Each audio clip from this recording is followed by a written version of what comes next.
je suis Élisabeth d'York, née le 11 février 1466, fille aînée du roi Édouard IV et d'Élisabeth Woodville.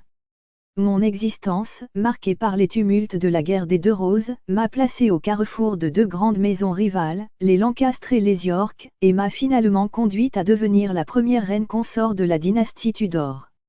Mon enfance fut marquée par le luxe et la prospérité.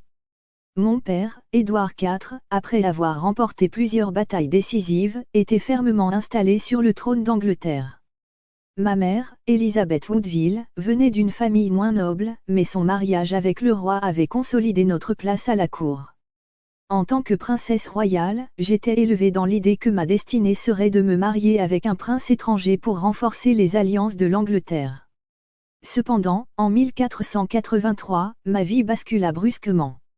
Mon père mourut soudainement, et mon oncle, Richard, duc de Gloucester, prit rapidement le contrôle du royaume. Il fit déclarer illégitimes mes frères et moi-même, se couronnant Richard III. Mes jeunes frères, Édouard V et Richard de Shrewsbury, furent enfermés dans la tour de Londres, où ils disparurent mystérieusement. Ce fut une période de grande incertitude et de peur pour ma famille.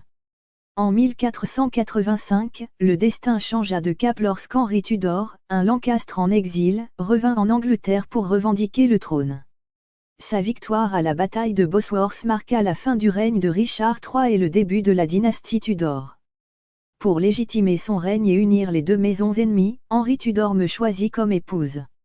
Le 18 janvier 1486, nous nous sommes mariés, et par cette union, j'ai permis la réconciliation symbolique entre les Lancaster et les York, mettant fin à des décennies de guerre civile. En tant que reine consort, j'ai joué un rôle crucial dans la consolidation de la nouvelle dynastie. Notre mariage fut une union politique avant tout, mais il se transforma en une relation fondée sur le respect et la coopération. Nous avons eu plusieurs enfants, dont notre fils aîné, Arthur, prince de Galles, qui était destiné à succéder à son père. Cependant, Arthur mourut prématurément en 1502, un choc qui nous plongea dans un profond deuil. Henri, notre deuxième fils, devint alors l'héritier du trône. Il régnera plus tard sous le nom de Henri VIII, marquant l'histoire d'Angleterre par ses propres actions. Outre mes fils, j'ai également eu deux filles, Margaret et Marie, qui établirent des alliances importantes avec l'Écosse et la France à travers leur mariage. Mon rôle en tant que reine consort était de soutenir mon époux et d'assurer la stabilité de notre royaume. J'ai œuvré pour maintenir la paix et pour protéger les intérêts de mes enfants. Bien que je ne fus pas directement impliqué dans les affaires d'État, mon influence discrète a contribué à la solidité de la dynastie Tudor. Je suis morte le 11 février 1503, à l'âge de 37 ans, peu de jours après avoir donné naissance à ma dernière fille, qui ne survécut pas.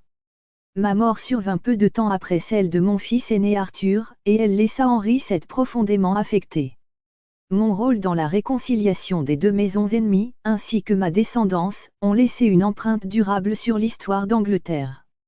Je suis Élisabeth d'York, reine consort qui, par son mariage, a permis de clore l'une des périodes les plus sanglantes de l'histoire anglaise et de poser les bases d'une nouvelle ère pour le royaume.